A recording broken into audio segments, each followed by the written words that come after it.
welcome to Cook in the Kitchen with Drew at Dr. Bill's Optimal Living Institute. We are making our own sauerkraut today. Very, very simple recipe. First thing you need is a mason jar with a lid. This is where you're going to secure it. So what you're going to do is you're going to shred the cabbage. I've taken a head of cabbage here, cut it in half.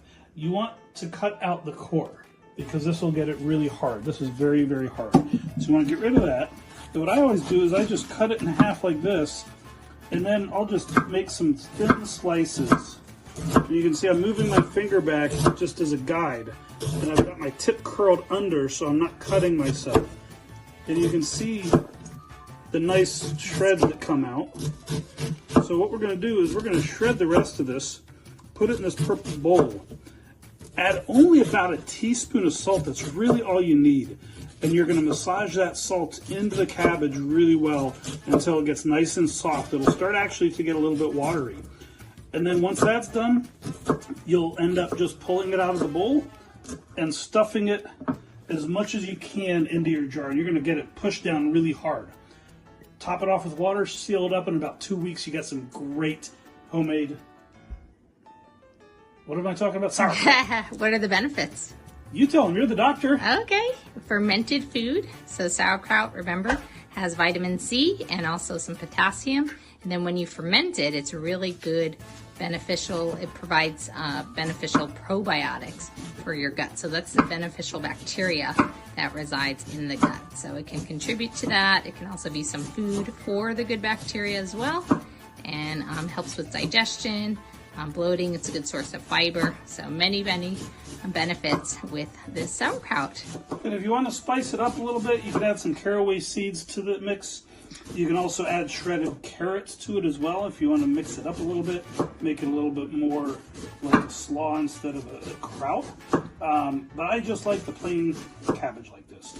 You're going to want to use a green cabbage. You could use purple cabbage if you want, but green cabbage is the best for making sauerkraut. And you can also add sliced beets as well.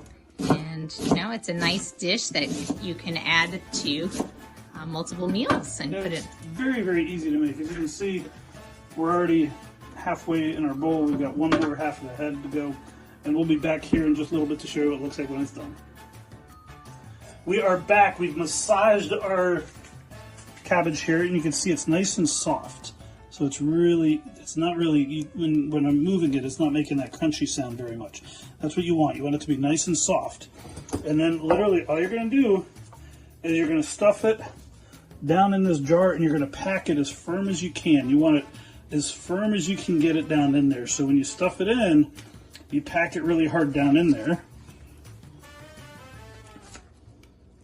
And it'll pack quite a bit. So we're going to pack it until it's almost at the very top. We leave about a ½ an inch at the top, like this.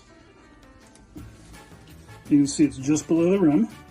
And now what I'm going to do is just take a little bit of water. And I'm going to top it off with the water. So I'm going to fill it up with water. You can see it's completely full of water now. We're going to put a little bit more in on the top, pack it down, and then we'll seal it up, and in 2 weeks, we'll have a nice cabbage. Actually, not cabbage. We'll have a nice sauerkraut. So we made enough, one head of cabbage. Generally, it'll get you about 2 good-sized jars like this of sauerkraut. This is Drew with Dr. Bill's Optimal Living Institute. Remember, your health matters.